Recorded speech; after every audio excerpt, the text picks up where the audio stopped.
Hello friends, இந்தியாவுடைய 13வது பிரதமராக இருந்த டாக்டர் மன்மோகன் சிங் அவர்கள் நேற்று இயற்கை எழுதியிருக்காரு.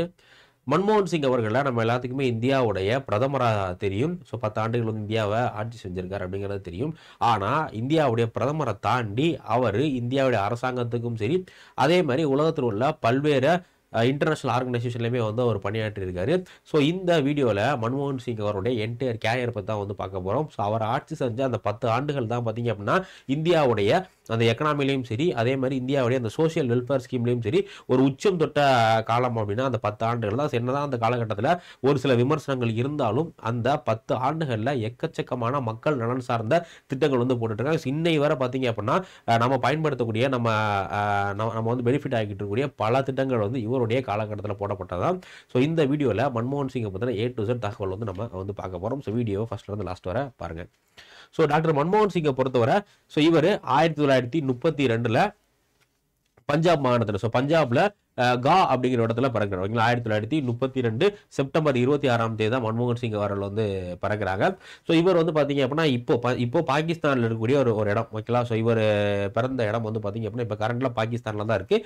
ஆனால் பிரிவினைக்கு முன்னாடி இந்தியாவுடைய ஒரு பகுதி. ஸோ இந்தியா பிரிவினைக்கு அப்புறமா என்ன பண்ணுறாங்க அப்படின்னா இவங்களுடைய ஃபேமிலி பாகிஸ்தான்ல இருந்து இந்தியாவுக்கு வந்து வர்றாங்க. இந்தியாவுக்கு வந்து பஞ்சாப்ல இவங்க வந்து வசிக்கிறாங்க. ஸோ இவருடைய கல்வி எங்கே முடிக்கிறாருன்னு பார்த்தீங்கன்னா 1957 இவர் வந்து கேம்பிரிட்ஜ் யூனிவர்சிட்டியில், ஸோ இவருடைய ஸ்கூலிங்ஸ் எல்லாமே வந்து பஞ்சாப்ல தான் வந்து படிக்கிறார். படித்து முடிச்சதுக்கு அப்புறமா இவருடைய உயர்கல்விக்காக 1957 இவர் எக்கனாமியில் பட்டம் வந்து வாங்குறாரு. எங்க அப்படின்னா கேம்பிரிட்ஜ் யூனிவர்சிட்டியில் 1957 எக்கனாமி பட்டம் வந்து வாங்குறாரு. அதுக்கப்புறமா 1962 ஆக்ஸ்போர்ட் யூனிவர்சிட்டியில் இவர் வந்து PhD முடிச்சு டாக்டரேட் பட்டம் வந்து ஆக்ஸ்போர்ட் யூனிவர்சிட்டியில் வாங்குறாரு. ஸோ 2 பட்டங்களுமே பார்த்தீங்க அப்படின்னா இந்தியாவுடைய வேர்ல்டுடைய டாப் யூனிவர்சிட்டியில் தான் வந்து இவர் எக்கனாமிக்கான பட்டங்கள் வந்து வாங்குறாரு. ஸோ வாங்கி முடிச்ச உடனே என்ன பண்றாரு அப்படின்னா கொஞ்ச நாள் வந்து பஞ்சாப்ல இருக்கக்கூடிய யூனிவர்சிட்டிஸ்ல லெக்சரரா வந்து ஒர்க் பண்றாரு. ஸோ அதுக்கப்புறம் தான் என்ன பண்றாரு அப்படின்னா ஒரு சில இன்டர்நேஷனல் ஆர்கனைசேஷன் யூஎன்ல போயிட்டு ஸ்டார்டிங்ல வேலை பார்க்கறாரு. அதுக்கப்புறமா இந்தியா வந்ததுக்கு அப்புறமா இந்தியாவில் இருக்கக்கூடிய சில டாப் கவர்மெண்ட் போஸ்டிங்ல ஒர்க் பண்றாரு. ஸோ முதல்ல பார்த்தீங்க அப்படின்னா எக்கனாமிக் அட்வைசரா, ஸோ இந்தியா கவர்மெண்ட் ஆஃப் இந்தியாவுடைய எக்கனாமிக் அட்வைசரா 1970 ஒர்க் பண்றாரு. ஸோ அதுக்கப்புறம் 1972 இருந்து 76 வரை பார்த்தீங்க அப்படின்னா chief economic advisor. Chief economic advisor தான் ரொம்ப ரொம்ப ஒரு முக்கியமான போஸ்டிங். இந்தியாவில் எக்கனாமி லெவலில் இருக்கக்கூடிய ஒரு உச்சபட்ச போஸ்டிங் தான் வந்து இந்த சீஃப் எக்கனாமிக் அட்வைசர். இவங்க தான் என்ன பண்ணுவாங்க அப்படின்னா இந்தியாவுடைய கவர்மெண்ட்டுக்கு முக்கியமான அந்த எக்கனாமிக் சம்பந்தமான விஷயத்தில் பாலிசி அட்வைஸ் பண்றது. அதே மாதிரி நம்ம இந்த எக்கனாமிக் சர்வே எல்லாம் படிக்கிறோம் இல்லையா, அந்த எக்கனாமிக் சர்வே எல்லாமே வந்து ரெடி பண்றது வந்து இந்த எக்கனாமிக் சீஃப் எக்கனாமிக் அட்வைசர் தான். ஸோ 1972 இருந்து 76 வரை இந்தியாவுடைய சீஃப் எக்கனாமிக் அட்வைசரா இருக்காரு. ஸோ அதுக்கப்புறம் பார்த்தீங்க அப்படின்னா மினிஸ்ட்ரி ஆஃப் ஃபினான்ஸ் உடைய செக்ரட்டரியா அப்பாயிண்ட் பண்றாங்க. ஸோ அதுக்கடுத்து ரொம்ப ரொம்ப ஒரு முக்கியமான போஸ்டிங் 1982 இருந்து 1985 வரை கிட்டத்தட்ட ஒரு 3 ஆண்டுகள் பார்த்தீங்க அப்படின்னா ரிசர்வ் பேங்க் ஆஃப் இந்தியாவுடைய கவர்னரா பணியாற்றுறாரு. ஸோ பொருளாதாரத்தில் இவர் ரொம்ப எக்ஸ்பர்ட்டா இருந்தனால என்ன பண்றாங்க 1982 இவரை இந்தியாவுடைய ரிசர்வ் பேங்க் உடைய தலைவரை கவர்னரா வந்து அப்பாயிண்ட் பண்றாங்க. ஓகேவா. இந்தியாவுடைய ஒரு முக்கியமான பேங்க், இந்தியாவுடைய ஒரு சென்ட்ரல் பேங்க் உடைய கவர்னரா 1982 அப்பாயிண்ட் வந்து பண்றாங்க. ஸோ அதுக்கப்புறம் பார்த்தீங்க அப்படின்னா deputy chairman of planning commission, planning commission இருக்கு இல்லையா. சோ பிளானிங் கமிஷன் சேர்மனா, டெபுட்டி சேர்மனா இருக்கு. அதுக்கப்புறம் பிளானிங் கமிஷனுடைய இன்னும் நிறைய போஸ்டிங்லயே வந்து இருக்காரு. அதுக்கப்புறம் ரொம்ப ரொம்ப முக்கியமா 1987 இருந்து 1990 வரை south commission, so south commission அப்படின்னு கமிஷன் போடுறாங்க. அதோடைய செக்ரட்டரியாகவும் வந்து டாக்டர் மன்மோகன் சிங் அவர்கள் இருக்காங்க. ஸோ இது மட்டும் இல்லாமல் இது எல்லாமே இந்தியாவில் ஒர்க் பண்ண முக்கியமான போஸ்டிங். இது மட்டும் இல்லாமல் 1966 இருந்து 69 வரை ஐநா சபையிலையும், ஸோ யூஎன்லையும் வந்து எக்கனாமிக் டிபார்ட்மெண்ட்டாக ஒர்க் பண்ணியிருக்காரு. ஸோ அது மட்டும் இல்லாமல் UNCTAD, ஏன்னா இவருடைய இந்த ரிசர்ச் இது எல்லாமே எதை பற்றி அப்படின்னா இந்த ட்ரேட் பற்றி இம்போர்ட் எக்ஸ்போர்ட்டை பார்த்தனா தான் இவருடைய ரிசர்ச். ஸோ அதனால UNCTAD, ஸோ UNCTAD அப்படிங்கிற இந்த அமைப்புலையும் வந்து ஒர்க் பண்ணியிருக்காரு. ஸோ அது மட்டும் இல்லாமல் பார்த்தீங்க அப்படின்னா நம்ம முன்னாடியே பார்த்தா சவுத் கமிஷன் அப்படிங்கிற இந்த இதில் செக்ரட்டரி ஜெனரலா ஒர்க் பண்றாரு. ஸோ இந்தியாவிலையும் ஒர்க் பண்ணியிருக்காரு, அதே மாதிரி வெளிநாட்டிலையும் நிறைய யூஎனுடைய ஆர்கனைசேஷன்லையும் வந்து ஒர்க் பண்ணியிருக்காரு. ஸோ இவர் பொலிட்டிக்கலுக்கு, ஸோ அரசியலுக்குள்ள எப்போ முதல் நுழைய ஆரம்பிக்கிறாருன்னா 1991. எப்போ 1991 தான் மன்மோகன் சிங் அவர்கள் வந்து முதல் அரசியலுக்கு வந்து வர ஆரம்பிக்கிறாங்க. ஸோ அதுக்கு முன்னாடி எல்லாமே என்ன, அதுக்கு முன்னாடி வந்து இவர் ஒரு பியூரோக்ராட்டா தான் இருக்காரு. ஓகேங்களா. ஸோ கவர்மெண்டோடைய முக்கியமான போஸ்டிங்ஸில் கவர்மெண்ட்டில் அஃபிஷியலாக தான் ஒர்க் பண்ணுறாரு. ஸோ அதுக்கப்புறம் தான் என்ன பண்ணுறாரு அப்படின்னா 1991 இவர் முதல்ல ராஜ்யசபாவோட எம்பி ஆகிறார். எப்போ 1991. ஸோ இவர் எம்பி ஆன அந்த காலகட்டத்தில் பார்த்தீங்க அப்படின்னா இந்தியா வந்து ரொம்ப மிகப்பெரிய ஒரு பொருளாதார நெருக்கடியில் இருக்குது. நம்ம எல்லாத்துக்குமே தெரிஞ்சதான். ஸோ 1991 இந்தியா வந்து பார்த்தீங்க அப்படின்னா அந்த பேலன்ஸ் ஆஃப் பேமெண்ட் கிரைசிஸ் அப்படின்னு சொல்லக்கூடிய ஒரு மிகப்பெரிய பொருளாதார நெருக்கடியில் இருக்குது. ஸோ அந்த சமயம் வந்து அப்போதைய பிஎம் இருந்த நரசிம்மராவ் அவர்கள் என்ன பண்றாங்க அப்படின்னா மன்மோகன் சிங்கை 1991 இந்தியாவுடைய நிதி அமைச்சரா, ஏன்னா மன்மோகன் சிங் வந்து ரொம்ப அந்த சமயத்தில் ரொம்ப ஒரு ஃபினான்ஸில் இந்தியா லெவலில் ஒரு எக்ஸ்பர்ட்டான இருந்த நபர் வந்து மன்மோகன் சிங். ஏன்னா அதுக்கு முன்னாடி என்ன பண்ணியிருக்காரு, ஸோ நிறைய கவர்மெண்டோட எக்கனாமிக் போஸ்டிங் ஒர்க் பண்ணியிருக்காரு. அதுவும் இல்லாமல் இன்டர்நேஷனல் ஆர்கனைசேஷனில் சர்வ் பண்ணியிருக்கனால ஸோ இவருக்கு என்ன பண்ணுறாங்க அப்படின்னா அந்த ஃபினான்ஸ் மினிஸ்ட்ரி அப்படிங்கிற போஸ்டிங் வந்து கொடுக்குறாங்க.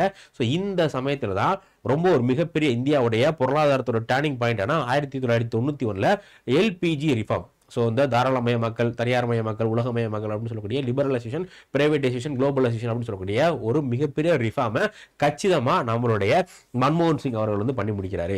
ஸோ அதுக்கப்புறம் பார்த்தீங்க அப்படின்னா 1998 2004 வரை leader of opposition Rajya Sabha. So ராஜ்யசபாவில் எதிர்கட்சி தலைவரும் மன்மோகன் சிங் அவர்கள் வந்து இருந்திருக்காங்க.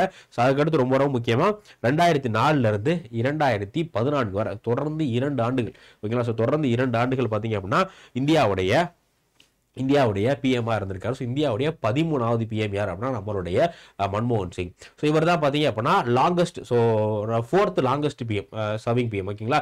ஸோ ஃபர்ஸ்ட் வந்து ஜவஹர்லால் நேரு, அதுக்கப்புறம் நரேந்திர மோடி அவர்கள், அடுத்து இந்திரா காந்தி. ஸோ அதுக்கு அடுத்தபடியாக 4வது அதிகமான காலம் வந்து இந்தியாவை ஆட்சி செய்த பிஎம் அப்படின்னா அது வந்து நம்மளுடைய மன்மோகன் சிங் அவர்கள் 2004 2014 வரை. ஸோ இந்த காலகட்டம் அப்படிங்கிறது வேர்ல்டு லெவலில், ஸோ உலக லெவலில் பார்த்தீங்க அப்படின்னா பொருளாதாரத்தில் ரொம்ப நெருக்கடியான காலகட்டம் வந்து இந்த காலகட்டம்.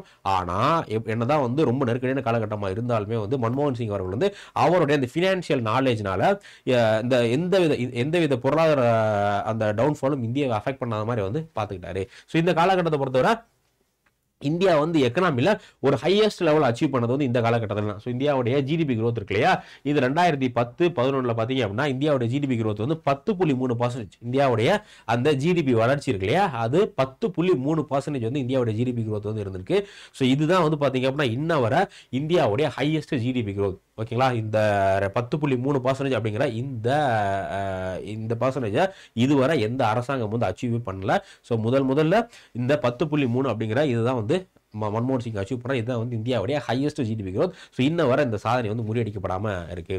அடுத்து பார்த்தீங்க அப்படின்னா 2008 குளோபல் ஃபினான்ஷியல் கிரைசிஸ் வந்து ஏற்படுது. ஸோ அமெரிக்காவில் அந்த லெஹ்மன் பிரதர் அப்படிங்கிற அந்த நிறுவனம் வந்து டவுன்ஃபால் ஆனால பார்த்தீங்க அப்படின்னா உலகத்தில் ஒரு மிகப்பெரிய ஒரு பொருளாதார நெருக்கடி நிலை, ஒரு மிகப்பெரிய குளோபல் ஃபினான்ஷியல் கிரைசிஸ் வந்து ஏற்படுது. ஸோ அதில் எல்லா நாடுகளுமே அடி வாங்குது.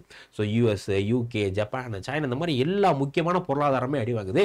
ஆனால் மன்மோகன் சிங் அவர்கள் வந்து அவருடைய அந்த ஃபினான்ஷியல் நாலேஜை யூஸ் பண்ணி மானிட்டரி பாலிசி மெஷர், இந்த மாதிரி நிறைய மெஷர்ஸ் பண்ணி என்ன பண்ணுறாரு அப்படின்னா இந்த குளோபல் ஃபினான்ஷியல் கிரைசிஸ் வந்து இந்தியாவை பாதிக்காமல் அவர் வந்து பாதுகாக்கிறார். ஸோ இந்த குளோபல் ஃபினான்ஷியல் கிரைசிஸில் இந்தியா வந்து எந்த வித பாதிப்புமே மேற்கொள்ள, இந்தியாவோட ஸ்டாக் மார்க்கெட் மட்டும் ஓரளவுக்கு பாதிப்பு ஏற்பட்டுச்சு. ஸோ மத்தபடி இந்தியாவோட ஜிடிபி growth எந்த விஷயமே வந்து என்ன பண்ணல அப்படின்னா பாதிக்கல.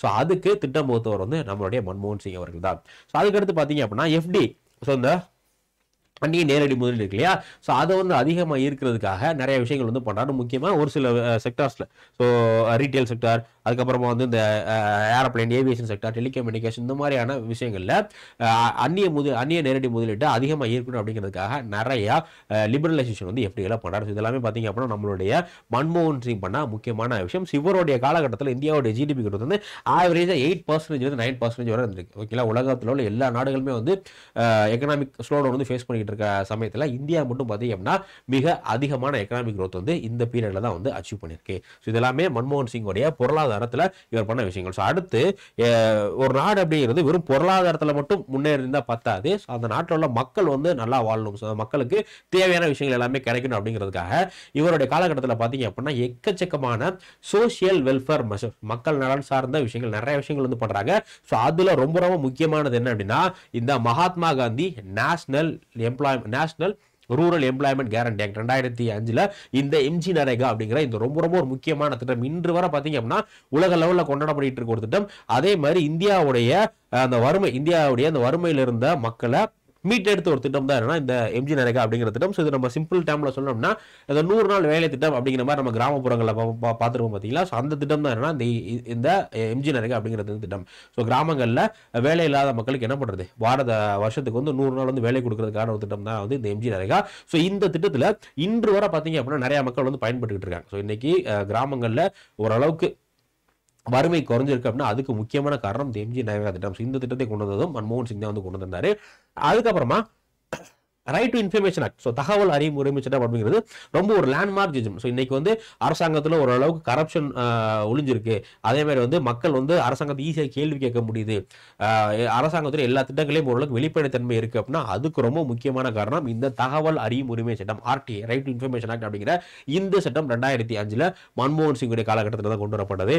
அடுத்து ரொம்ப ரொம்ப முக்கியமா நேஷனல் ஃபுட் செக்யூரிட்டி ஆக்ட். இந்தியாவில் இருக்கக்கூடிய ஒரு 75% மக்களுக்கு, எத்தனை மக்கள், இந்தியாவில் இருக்கக்கூடிய பாப்புலேஷன்ல ஒரு 75% பாப்புலேஷனுக்கு ஃபுட் செக்யூரிட்டியை, உணவு பாதுகாப்பை உறுதி செய்யறதுக்காக மன்மோகன் சிங் அவர்கள் கொண்டு வந்த ஒரு திட்டம் தான் என்ன அப்படின்னா இந்த நேஷனல் ஃபுட் செக்யூரிட்டி ஆக்ட் அப்படின்னு சொல்லக்கூடிய இந்த ஆக்ட். ஸோ இப்போ நமக்கு ரேஷன் கடையில் மானிய விலையில பொருட்கள்லாம் கொடுக்குறாங்க, அரிசி, பருப்பு, கோதுமை இதெல்லாம் கொடுக்குறாங்க இல்லையா. ஸோ அந்த திட்டம் தான் என்னன்னா இந்த national food security act. So இந்த திட்டம் மூலியமா இந்தியா முழுக்க அரிசி வரும் 2 ரூபாய்க்கு கிலோ, 2 ரூபாய்க்கு, அதே மாதிரி கோதுமை 1 ரூபாய்க்கு, அதே மாதிரி தானியங்கள்லாம் ரொம்ப கம்மியான விலையில கொண்டு வந்த திட்டம் தான் என்ன அப்படின்னா இந்த national food security act. So இந்தியாவில் இன்னைக்கு ஓரளவுக்கு பசி, பஞ்சம், பட்டினியில கம்மியா இருக்கு அப்படின்னா அதுக்கு ரொம்ப ஒரு முக்கியமான காரணம் இந்த நேஷனல் ஃபுட் செக்யூரிட்டி ஆக்ட் அப்படிங்கிற இந்த சட்டம் தான். ஸோ அடுத்து ரொம்ப ரொம்ப ஒரு முக்கியமான சட்டம் என்ன அப்படின்னா right to education act. So 2009 கொண்டு வரப்பட்ட ரைட் டு எஜுகேஷன் ஆக்ட் அப்படின்னு சொல்லக்கூடிய இந்த அனைவருக்கும் கல்வி அப்படிங்கிற இந்த சட்டமும் இவருடைய காலகட்டத்தில் தான் கொண்டு வரப்பட்டது. ஸோ இந்த சட்டம் மூலியமா 6 இருந்து 14 வயதுக்குட்பட்ட ஒவ்வொரு குழந்தைகளுக்கும் அரசாங்கம் கட்டாயமா இலவசமா கல்வி கொடுக்கணும் அப்படிங்கறத உறுதிப்படுத்துற திட்டம் தான் இந்த right to education act. So இன்னைக்கு இந்தியாவுடைய இந்த லிட்ரஸி ரேட் ஓரளவுக்கு இன்க்ரீஸ் ஆயிருக்கு. இந்தியா இன்னைக்கு உலகத்துடைய ஒரு நாலேஜ் ஹப்பா இருக்கு அப்படின்னா அதுக்கு முக்கியமா ஒரு பங்காற்றுனது இந்த ரைட் டு எஜுகேஷன் ஆக்ட் அப்படிங்கிற இந்த சட்டம் தான். அதே மாதிரி எஜுகேஷனுக்காக இன்னும் நிறைய விஷயங்கள், அதே மாதிரி சத்துணவுல இன்னும் நிறைய ஊட்டச்சத்தான உணவுகளை இன்ட்ரோடியூஸ் பண்ணுறது நிறைய விஷயங்கள் நம்மளுடைய மன்மோகன் சிங் அவருடைய காலகட்டத்தில் பண்ணியிருக்காங்க. அது மட்டும் இல்லாமல் 2006 பார்த்தீங்க அப்படின்னா ஃபாரஸ்ட் ரைட்ஸ் ஆக்ட். ஸோ இந்த பழங்குடியின மக்கள் இருக்காங்களே அவங்களுக்கு அவங்களுடைய அவங்களுடைய அந்த நிலத்தை உறுதி பண்ணுறதுக்காக, அவங்களுடைய நில உரிமை உறுதி பண்ணுறதுக்காக ஸோ ஃபாரஸ்ட் ரைட்ஸ் ஆக்ட் ஒன்று கொண்டு வந்தது. இந்த மாதிரி எக்கச்சக்கமான சோஷியல் வெல்ஃபேர் ஸ்கீம்ஸும் சரி, அதே மாதிரி சோஷியல் வெல்ஃபேர் லெஜிஸ்லேட்டிவ் இவருடைய காலகட்டத்தில் கொண்டு வரப்பட்டது. ஸோ அது மட்டும் இல்லாமல் இந்தியாவுடைய அந்த பவர் குளோபல் ஸ்டேஜுக்கு கொண்டு போய் உலகத்துல எல்லா நாடுகளையும் திரும்பி பார்க்க வச்சது நம்மளுடைய மன்மோகன் சிங் அவர்கள் தான். ஸோ இவருடைய காலகட்டத்தில் என்ன பண்றாங்க அப்படின்னா India US civil nuclear deal அப்படிங்கிற ஒரு வரலாற்று சிறப்புமிக்க ஒரு டீல் 2008 போட்டு முடிக்கிறாங்க. ஸோ இந்தியா 1998 போக்ரான் அணு ஆயுத சோதனை பண்ணியிருப்பாங்க இல்லையா. ஸோ அதுக்கப்புறமா இந்த அணு ஆயுத சம்பந்தமான டெக்னாலஜி, அதே மாதிரி இந்த அணு ஆயுதம் சம்பந்தமான அந்த ஃபியூவல்லாம் இருக்கு இல்லையா, அது எல்லாமே இந்தியாவுக்கு எந்த நாடுகளும் கொடுக்கறது இல்லை. ஏன்னா அணு ஆயுதத்தை யூஸ் பண்ணி நம்ம என்ன பண்ணலாம், நம்ம அணு ஆயுதங்களும் தயாரிக்கலாம், அந்த நியூக்ளியர் யூஸ் பண்ணி அணு ஆயுதங்களும் தயாரிக்கலாம். அதே மாதிரி இந்த அட்டாமிக் பவர் இந்த மாதிரி விஷயங்களுக்கும் நம்ம என்ன பண்ணலாம் அப்படின்னா அந்த அணு சம்பந்தமான விஷயங்கள் யூஸ் பண்ணலாம். ஸோ 1998 அப்புறமா இந்தியாவுக்கு எந்த நாடுகளுமே இந்த நியூக்ளியர் சம்பந்தமான டெக்னாலஜியோ இல்ல நியூக்ளியர் ஃபியூல கொடுக்க மாட்டோம் அப்படிங்கிற மாதிரியான ஒரு தீர்மானம் போட்டாங்க. ஸோ அதுக்காக யூஎஸ் கூட காம்ப்ரமைஸ் பண்ணி 2008 யூஎஸும் இந்தியாவும் சேர்ந்து சிவில் நியூக்ளியர் அக்ரிமெண்ட் அப்படிங்கிற இந்த அக்ரிமெண்ட் போட்டாங்க. அதுக்கப்புறம் தான் யூஎஸ் இந்தியாவுக்கு தேவையான இந்த நியூக்ளியர் டெக்னாலஜியா இருக்கட்டும் இல்ல நியூக்ளியர் ஃபியூலா இருக்கட்டும் யூஎஸ் நம்ம கொடுக்க ஆரம்பிச்சாங்க. இது ரொம்ப ஒரு முக்கியமான திட்டம். ஸோ அதுக்கடுத்து பாத்தீங்க அப்படின்னா இந்தியாவுடைய அந்த பவர் குளோபல் ஸ்டேஜ்ல இது பண்ணுது. அதே மாதிரி இந்தியா எல்லா நாடுகளுக்குமே ஒரு ஃப்ரெண்ட்லி நேஷன் அப்படிங்கிற மாதிரி இந்தியா USA கூட, சைனா கூட, ரஷ்யா அந்த மாதிரி எல்லா நாடுகளே கூடயுமே ஒரு நல்ல உறவை பாதுகாத்தவர் நம்மளுடைய மன்மோகன் சிங் அவர்கள். ஸோ அது மட்டும் இல்லாம இந்த ஏசியான் கண்ட்ரிஸ் அப்படின்னு சொல்லக்கூடிய ஒரு 10 கண்ட்ரிஸ் நாடுகள் இருக்கு, அது கூட ஒரு நல்ல ரிலேஷன்ஷிப்பை நம்மளுடைய மன்மோகன் சிங் அவர்கள் டெவலப் பண்ணியிருந்தாரு. ஸோ இவருடைய இந்த சேவைகள் எல்லாத்தையுமே பாராட்டி இவருக்கு பல விருதுகள் கொடுத்திருக்காங்க. ஸோ இந்தியா லெவலில் பார்த்தீங்க அப்படின்னா இந்தியாவுடைய 2வது உயரிய விருதான பத்ம விபூஷன் அப்படிங்கிற விருது இப்போ இவருக்கு 1987 கொடுத்திருக்காங்க. அதுக்கப்புறமா ஹீரோ மணி அவார்டு அப்படிங்கிற இந்த அவார்டு 1993 இவருக்கு finance minister of the year அப்படிங்கிற அந்த அவார்டு கொடுத்திருக்காங்க. ஸோ அடுத்து ஏசியா மணி அவார்டு இது பாத்தீங்க அப்படின்னா 1993-94 ஓகேங்களா. ஸோ அதுக்கடுத்து பாத்தீங்க அப்படின்னா இவரை அமெரிக்காவுடைய முன்னாள் பிரசிடென்டா இருந்த ஒபாமா வந்து மிக சிறப்பாக வந்து பாராட்டியிருக்காரு. ஸோ என்ன சொல்லியிருக்காரு அப்படின்னா, when doctor Singh speaks the world listen. So மன்மோகன் சிங் அவர் பேச ஆரம்பிச்சார் அப்படின்னா உலகம் அவர் சொல்றதை கேட்கும் அப்படிங்கிற மாதிரி சொல்லியிருக்காரு. யார் பாராட்டியிருக்கா? அமெரிக்காவுடைய ஒரு பிரசிடென்ட், அமெரிக்காவுடைய ஒரு மிக முக்கியமான பிரசிடென்டே வந்து என்ன சொல்லியிருக்காரு அப்படின்னா, ஒரு இந்தியன், மன்மோகன் சிங் அப்படிங்கிற ஒரு இந்தியன் பேச ஆரம்பிச்சார் அப்படின்னா உலகமே வந்து கேட்கறதுக்கு தயாரா இருக்கு, கேட்கும் அப்படிங்கிற மாதிரி வந்து பாராட்டுகள் வந்து இது பண்ணியிருக்காரு. ஸோ என்னதான் வந்து மன்மோகன் சிங் இவ்வளவு இது பண்ணாலும் இந்திய மக்களாகிய நாம் வந்து இவர் வந்து பிஎம்ஆ இருந்த காலகட்டத்தில் இவரை கொண்டாட நம்ம தவறிட்டோம். மித்த பிஎம் கொடுத்த இம்பார்ட்டன்ஸ் வந்து இவருக்கு வந்து கொடுக்கல.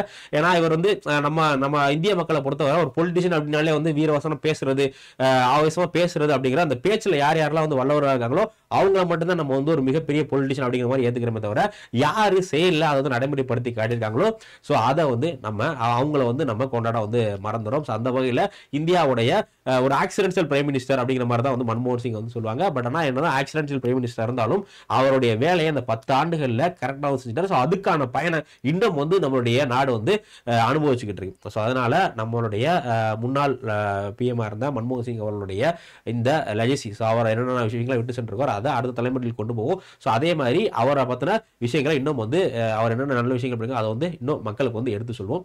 ஸோ இதோட நம்ம செஷன் வந்து முடிச்சுக்கலாம். ஸோ நன்றி.